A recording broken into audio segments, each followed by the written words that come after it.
భీమునిపట్నం గ్రామంలో cable TV operator Srinu, Harshith Reddy, తన ఇద్దరు స్నేహితులు గవిరెడ్డి శ్రీనివాస్, చరణ్ పెరి హ్యాపీగా లైఫ్ గడుపుతుంటారు. అయితే ఈ ముగ్గురు భార్యలు శ్రీవల్లి, ఫరీదా, గాయత్రి, శ్రీయా కొంతం, శ్రావణి లక్ష్మి, శాలిని కొండెపూడికి తెలుగు టెలివిజన్ సీరియల్ జన్మజన్మల బంధం అంటే పిచ్చి. ఆ సీరియల్ ప్రసారమయ్యే సమయంలో ఎవరైనా అడ్డుకొంటే వారి ప్రాణాలు తీయడానికైనా వెనుకాడరు. అలాంటి భార్యల పిచ్చి వల్ల శ్రీను, అతడి స్నేహితుల బతుకు తలకిందులవుతుంది. ఇలాంటి ప్రతికూల పరిస్థితుల్లో గ్రామంలో ఉండే మాంత్రికురాలు మాయమాత సమంత రుత్ ప్రభు సలహా కోసం ఆశ్రయిస్తారు. శ్రీనుకు, అతడి స్నేహితులకు తమ భార్యల నుంచి వచ్చిన కష్టం ఏమిటి? తెలుగు సీరియల్ వారి జీవితంలో అశాంతికి కారణమైంది. మాయమాతను ఆశ్రయిస్తే వారికి ఆమె ఇచ్చిన సలహా ఏమిటి? మాయమాత సలహాలు వారికి ఎలా ఉపయోగపడ్డాయి? శ్రీను బృందానికి ఆ గ్రామంలోని డిష్ కుమార్ ఇచ్చిన షాక్ ఏమిటి? ఆ షాక్ను ఈ ముగ్గురు ఎలా తిప్పికొట్టారు? గ్రామస్తులకు మనశ్శాంతి లేకుండా చేసిన ఆ కష్టానికి శ్రీను, అతడి స్నేహితులు పరిష్కారం చూపించారు అనే ప్రశ్నలకు కామెడీగా, ఫన్గా చెప్పిన జవాబులే శుభం సినిమా కథ. సమంత నిర్మాతగా మారి రూపొందించిన శుభం సినిమా కథ కొత్తగా సృష్టించిందేమీ కాదు. గొప్పగా సాంకేతికత జోడించి అబ్బురపరిచే సినిమా అంతకంటే మాత్రం కాదు. మధ్యతరగతి, దిగువ మధ్య తరగతి కుటుంబాల్లో ప్రతి నిత్యం జరిగే ఈ చిన్న తమాషా సంఘటన.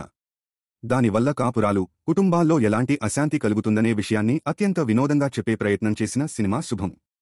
ఈ సినిమా కథను చెప్పిన విధానం, ఆ స్టోరీని చెప్పడానికి పాత్రలను డిజైన్ చేసిన విధానం మరోసారి సినిమా బండి దర్శకుడు ప్రవీణ్ కండ్రేగుల దర్శకత్వ ప్రతిభను తెలియజెప్పింది. అత్యంత సహజమైన విధానంలో ముగ్గురు దంపతుల క్యారెక్టర్లను మలిచిన విధానం, అలాంటి పాత్రలకు నటీనటులను ఎంపిక చేసిన విధానమే ఈ సినిమా సక్సెస్కు బాట వేసిందని చెప్పవచ్చు. పాలు నీళ్ల బంధం, జన్మజన్మల బంధం అంటూ సాగే టెలివిజన్ సీరియల్ను కథలో వాడుకున్న తీరు సినిమాకు బలంగా మారింది.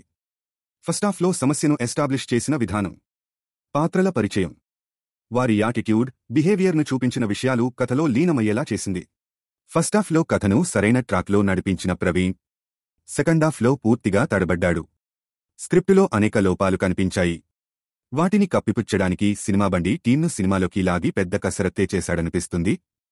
సెకండాఫ్లో కొన్నిసార్లు ట్రాక్ తప్పినా తన టాలెంట్తో సరిదిద్దిన తీరు మూవీని సంపూర్ణంగా మార్చేలా చేసింది. శుభం సినిమా మిడిల్ క్లాస్ ఫ్యామిలీ ఎలిమెంట్స్తో సాగే 2 గంటల వినోదభరిత చిత్రం. లాజిక్కులు, అంచనాలు అవసరం లేకుండా హ్యాపీగా ఈ సినిమాను ఫుల్లుగా ఎంజాయ్ చేయవచ్చు.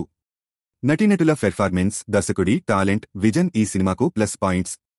సెకండాఫ్లో కథలో సాగదీత, స్క్రిప్టులో కొంత గందరగోళం తప్పిస్తే మిగతా విషయాలన్నీ పర్ఫెక్ట్గా ఉన్నాయి. ఈ సినిమాను థియేటర్లోనే చూడండి. మంచి అనుభూతిని తప్పకు పంచుతుంది. Don't miss it. మీ అభిప్రాయాలను కామెంట్స్లో తెలియజేయండి. మరిన్ని తాజా వార్తల కోసం మా ఛానల్ను సబ్స్క్రైబ్ చేయండి.